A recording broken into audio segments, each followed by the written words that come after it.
escuchemos y estemos atentos a la palabra de Dios, escrita y que la tenemos en la revelación sagrada, su Biblia, la Biblia. Abran sus Biblias, hermanos, para que oigamos a Dios, oigamos su palabra que fue escrita y dada una sola vez a los santos para la edificación de la iglesia y para la extensión del reino. Carta del apóstol Pablo a los romanos, capítulo 13.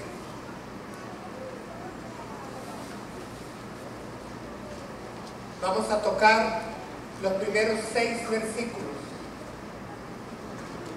de la carta del apóstol Pablo.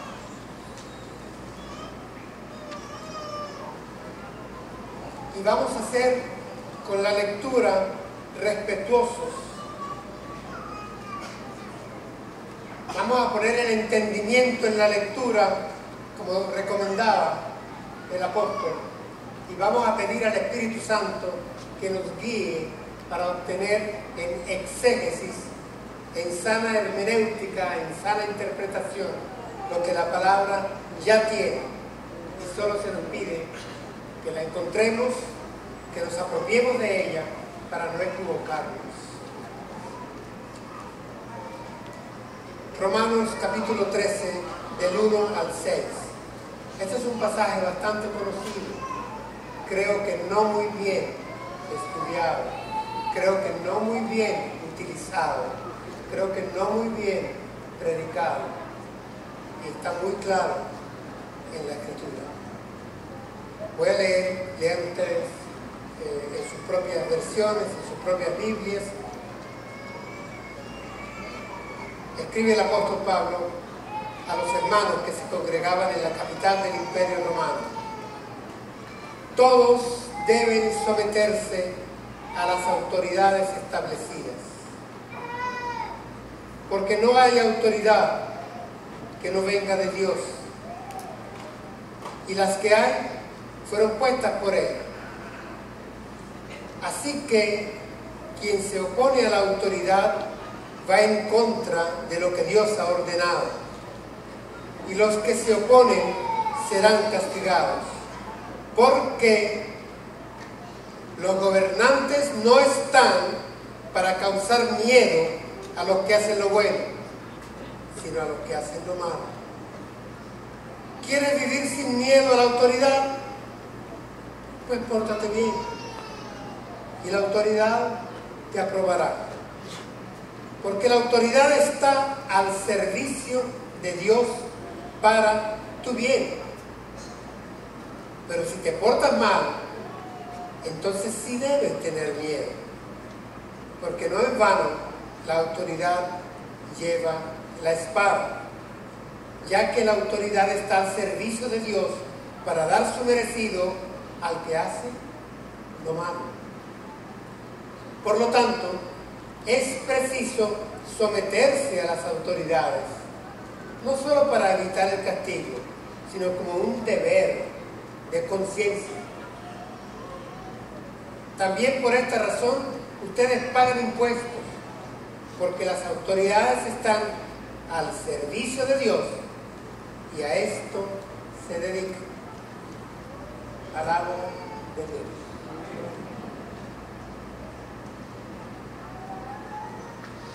Hermanos,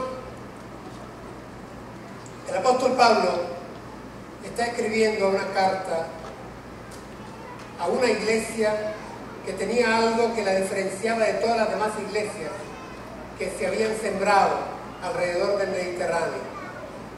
Esta iglesia tenía su sede en la capital del imperio, donde estaba el César,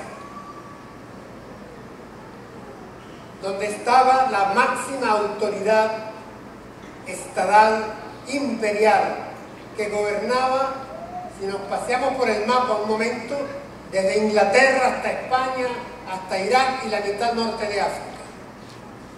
Este hombre, el César, había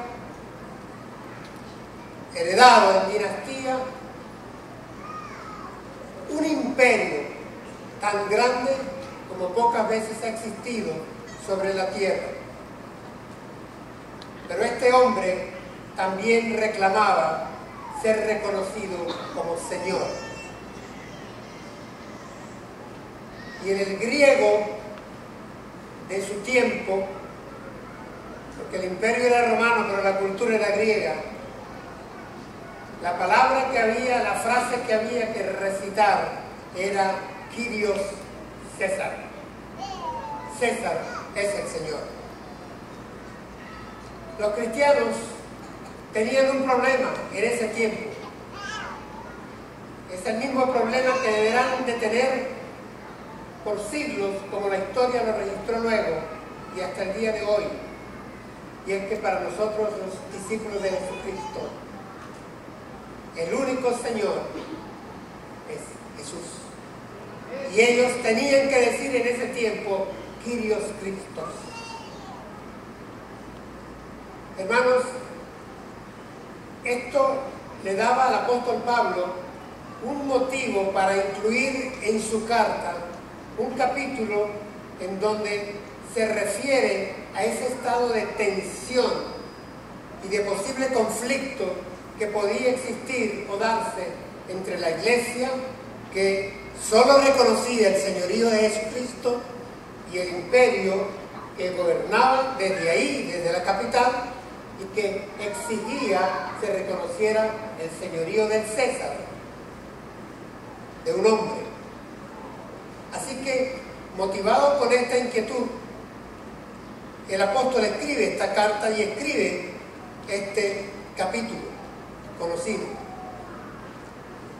Hemos de mencionar también, para que nos ambientemos en el momento, que si bien había este conflicto y este problema, había sin embargo una cierta y relativa bendición. Y es que el Imperio Romano había desarrollado un sistema de justicia que, hermanos, ha trascendido los siglos y los milenios, y hasta el día de hoy se estudia en las escuelas de derecho como modelo de administración de justicia ciudadana, y se llama derecho romano, porque se apegaba bastante a lo que era la equidad, la justicia en las relaciones civiles de las poblaciones, el derecho romano.